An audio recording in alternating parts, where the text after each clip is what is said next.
What does Tom Brady and Holocaust survivor Viktor Frankl have in common? In this video, our therapist Xavier will explain living at cause. Xavier will use real-life examples from the life of Viktor Frankl in a concentration camp, as well as from the historic Super Bowl game between the Falcons and the Patriots.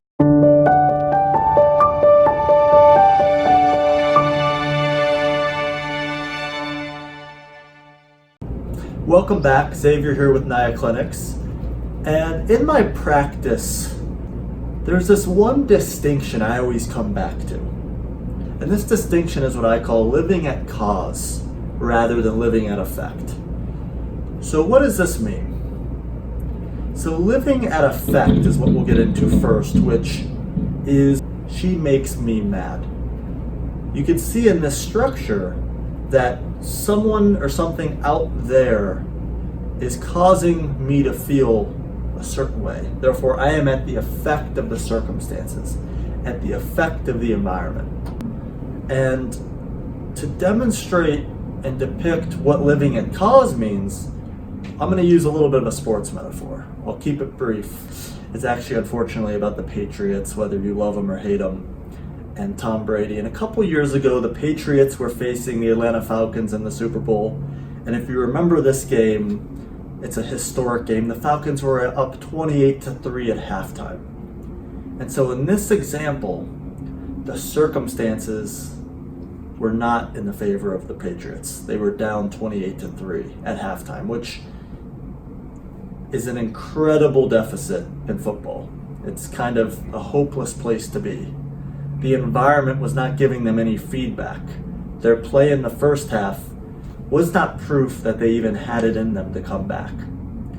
So if they were living at effect, they would have been down. Their emotions would have been probably sad, disappointed, helpless, powerless. They would have felt that. That would be living at effect. They'd be letting the circumstances, the environment, dictate their internal state. Living at cause, though, is, if you remember that game, what actually happened. And living at cause is being bigger than your environment, being bigger, living bigger than the circumstances. And what the distinction is no matter what's going on around me, I can manage and change the way I feel. And I can manage the meaning of things. And that's what Tom Brady did. It is not the critic who counts. Not the man who points out how the strong man stumbles, or where the doer of deeds could have done them better. The credit belongs to the man who is actually in the arena, whose face is marred by dust and sweat and blood, who comes short again and again because there is no effort without error and shortcoming, but who does actually strive to do the deeds, who at the best knows in the end the triumph of high achievement, and who at the worst, if he fails, at least fails while daring greatly. Tom Brady and the Patriots had to manage their own emotions, their own state, and kind of ignore and block out the externals in order to make the comeback possible. They had to hold the temperature in the room at a constant. They had to hold that emotion of internal certainty within them as the outside world was seemingly chaotic and out of their control.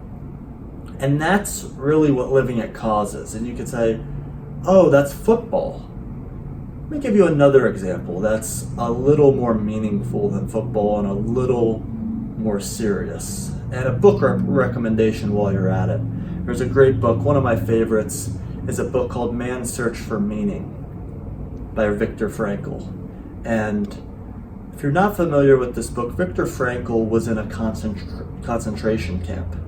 He was a Jewish psychiatrist in a concentration camp. And he actually lost his wife and his family in the concentration camp.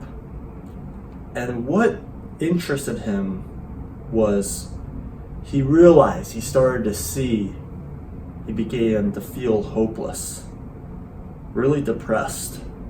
really powerless because he's at the mercy of the Nazis and the atrocities that were being committed. He had no certainty in his environment that he was going to be able to survive. I mean, he had just lost everything that was near and dear to his heart. But what he found as he continued on, hence the title Man's Search for Meaning, is he found deeper meaning. And he saw that while the Nazis could control everything, the amount of food he had in a given day, how he spent his time, the physical torture and punishment, they could not control his attitude. They could not control the emotions he held within himself.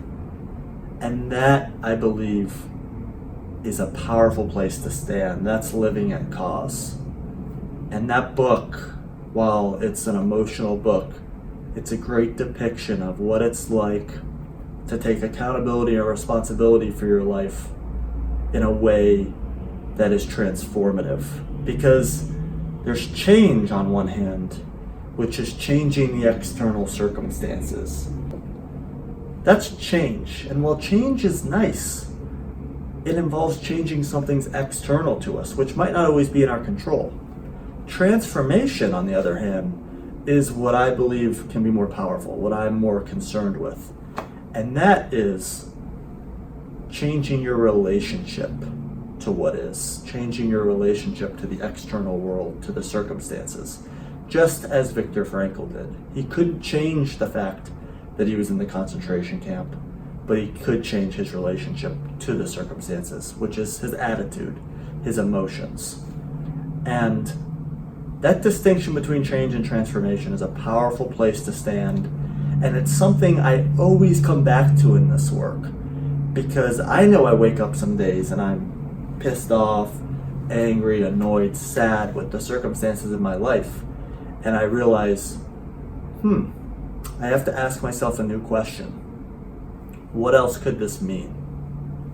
What else could be true? And a great question is, how can I use this? How could this actually serve me?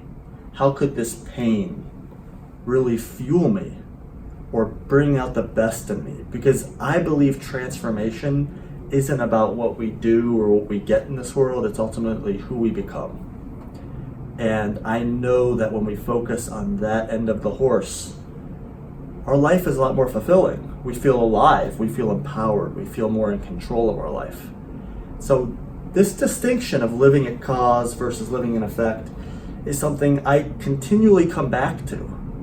And I wanted to share it with you today because I think if you think about what changes, what transforms people's quality of life, their experience of life, this one distinction and beginning to live that does it. I believe if there was a secret or there was a magical formula or a secret sauce, living at cause, being the variable is what's really important. And I get chills thinking about it because I see in the clients I work with one simple decision they make where they are running east looking for a sunset and they turn back around. All it is one new decision where the trajectory of their life could change. So I hope you found this helpful. Be coming at you with a lot more material, and hopefully you found value in this. Thanks.